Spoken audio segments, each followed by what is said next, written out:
अनेक लोक एक भी कहते ह्यूमान सागर असुस्थ होगा पछरे मद बोली जिते बड़े आप जानले तापर आप कौन कहले ह्यूमान सागर को मद पिउथुबा कथा देखो मुझे तो कहली ताको रागिली हेलो आज्ञा आज्ञा कहतु प्लीज मु ताको रागिली जोरे मु कहली ह्यूमान मु एक कथा सुनिली सत ना नहीं मिछ ना ना सर मिछ मु कहली ह्यूमान तू मिछ कहूचु एवं मिछ कहूचु मु जानि पारुची एवं से जेतले मो सहित कथा है मु देखंतु मु गड़ीची पिलाटा मु जानि से मिछ कहूची कि सत कहूची तापर मु कहली तो फोन कॉल ता काटिली आज ठारू तू मते फोन कॉल करिवनु कि मु तते फोन करिविनी संध्या टाइम रे मु फोन टा काटी देली से जेते फोन कला मु उठेइली नाही राती 3टा 2:30 रु 3टा भितरे मो गेट पाखरे ह्यूमान एवं ता मिसेस श्रेया दी जण जाई पहुंची मो गेट दिया राती 3टा रे फोन माने चिल्ले करी कहला गुरुजी गेट खोलो मरी जी गुरुजी आउ भूल करबेनी गुरुजी मते एई थर क्षमा एक थरे क्षमा कर दियो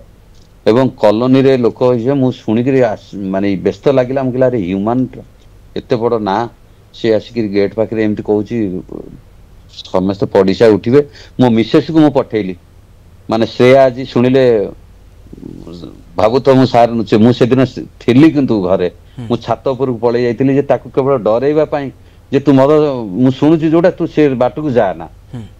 एवं से जाइतिला मिसेस सहित कथा हैतिला मो मिसेस कहला गुरुमा गुरुजी बुझेई दियंतु मु केबे आ से भूल करनी मुझे माने श्रेया भी जाइतिला श्रेया भी कहला छोटू मिसेस मोर कहला तमे जाओ मु सारू कहबी सार कथा व्यस्त होना एवं गला परे मु फोन करी कथा हली मु कहली मु पूरी पळे आसी मिचर कहतिल मु सेन मो घर छात पर रहली केवल ताको डरेबा पाई मु कहली मु पूरी पळे आसी तू काहे की कथा कहछु तू सुओ मते ह्यूमान कहि गला मो मिसेस को जे गुरुजी फोन न कल मु गुरुमा सोई परिबिनी राति रे मु शांति रे टे सोई परिबिनी एवं मु फोन करथिली ताको मु कहली तू सोई पड़े काली सकाळ आसे सिटिंग कथा हेबी तो आउ मु जेते आउ दिने सुनिबिनी आ कोन करि परथांती एवं किछि देखिले जते बेले माने प्रेमानंद आकु एते पूरा ये करूची आकट करूची भाबिले प्रेमानंद पाखरु आमे केंती ताकु डिटैचमेंट बढ़ाई देले एवं हमर मिशन रे आमे सफल होबु।